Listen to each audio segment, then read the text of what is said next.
Hey guys, so today we're going to take a look at a scene called Never Again from the up-and-coming film titled Act of Honor, which stars the emerging actor Enzo Zelocchi. So you may have come across scenes starring Enzo Zelocchi floating around the internet right now, as there seems to be a lot of buzz surrounding this man. People in the industry are saying Enzo Zelocchi is one of the next rising stars we should be paying attention to.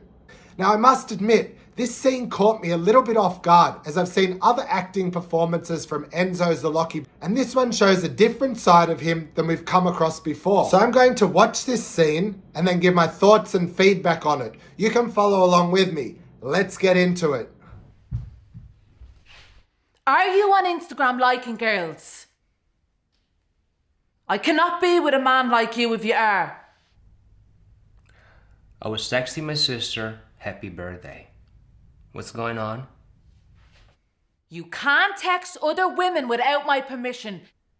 You need to venerate me like a goddess and only me! It was just my sister. Did you lose your mind?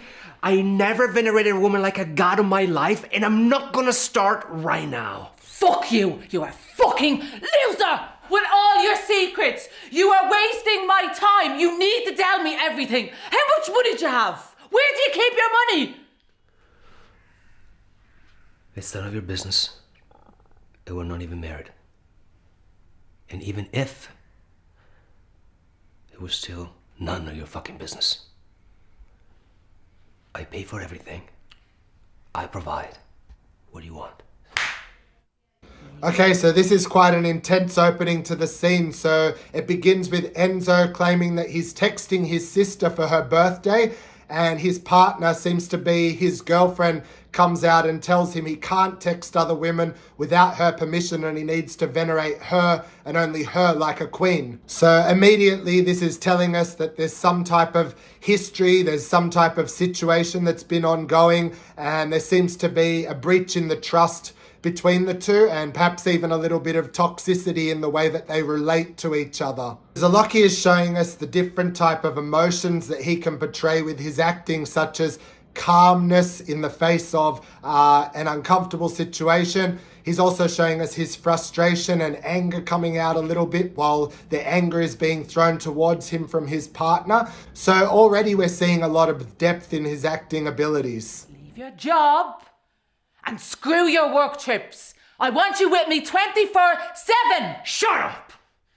You need to give me fucking respect and stop fucking acting like a fucking abusive and violent woman. Can you just go back to be nice and sweet, like when we first met? Fuck you and fuck the Navy. I'm going to tell the terrorists where your family is. Stop! Stop! Even when I deploy, I still manage to call you every fucking night. I've been giving you all of me, and all I've been asking you in return is to give me fucking peace. I need peace! I have enough shit going on inside of my head already.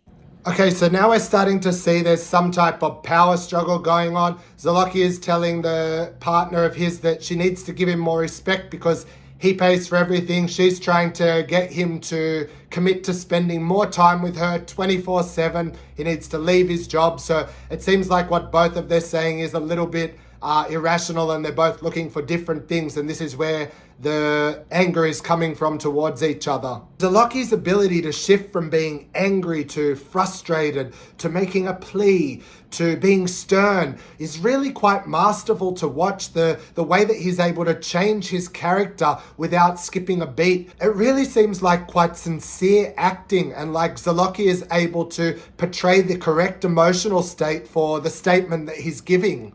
And then he goes on to inform us that what he really needs is peace. And he tells this first in more of like a pleading way, and then in a very angry and stern way.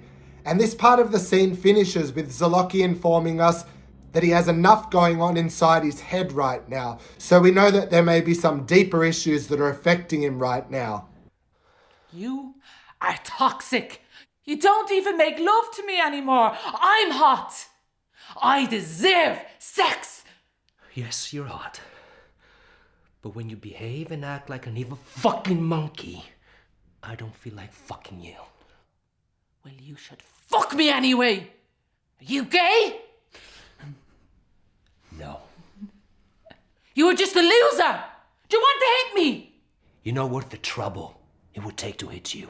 You're an empty, hollow shell of a woman. Why do you live in my house if you hate me so much? Okay, so in this next part of the scene, Zelocchi's partner is telling him that he's toxic because he doesn't sleep with her anymore. And he goes on to call her a monkey and tells her basically that he doesn't feel like doing it with the way that she's acting towards him. So we can feel a lot of mutual frustration with the relationship, and that both parties are speaking to each other in a way that's not really kind or appropriate or going to lead to positive outcomes. And there's a real interesting shift in the power dynamics in this conversation, as we see Zelocchi is being very stern at certain points, saying that he's the one who pays and provides and she needs to respect him. But then he goes on at the end of this little part of the scene to ask, why do you live in my house then if you hate me so much? I need peace. I need fucking peace. Leave me the fuck alone. Give me peace. Loser. Leave me alone. Leave me alone.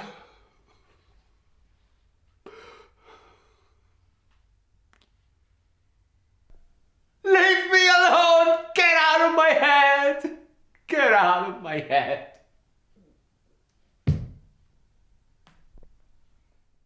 Okay, so now we have Zelocchi going back to the statement, I need peace, and telling his partner to leave him alone as he breaks down emotionally into tears. And the final word of the scene that's given from his partner is loser, and it's delivered in kind of a soft way, like it almost makes us think that she's not really there, she's just a voice inside his head. And after she says this, loser, she disappears from the scene, and Zelocchi continues breaking down emotionally on his own in the room, saying, leave me alone, as the camera pans out and we see that she's not actually there. It leaves a lot of questions for us as the viewer as to wondering whether this was an actual conversation or an encounter, or if this was all just happening inside Zelocchi's head. And whatever the truth of the matter is, this is a very engaging and intense scene to watch, and one of the key reasons for that is the different types of emotional states that Zelocchi is able to present to the viewer with the way that he speaks and acts. So initially, this scene, when I saw it, felt very awkward and uncomfortable and difficult to relate to. As I started to watch it and break down Zelocchi's acting, I've thoroughly enjoyed analysing his acting and the depth of his speech and the emotional states that he's able to portray to us. So in this short 3-minute 20 scene starring Enzo Zelocchi, we as the viewer are presented with a variety of different emotional states delivered by the actor. And it is truly quite fascinating and enjoyable to watch acting of such a high level. I personally feel truly excited for what the future holds for Enzo Zelocchi, and I'll be closely watching his evolution and his development as an actor. What about you guys? Let us know in the comment section what you think of this scene and of Enzo Zelocchi's acting in general.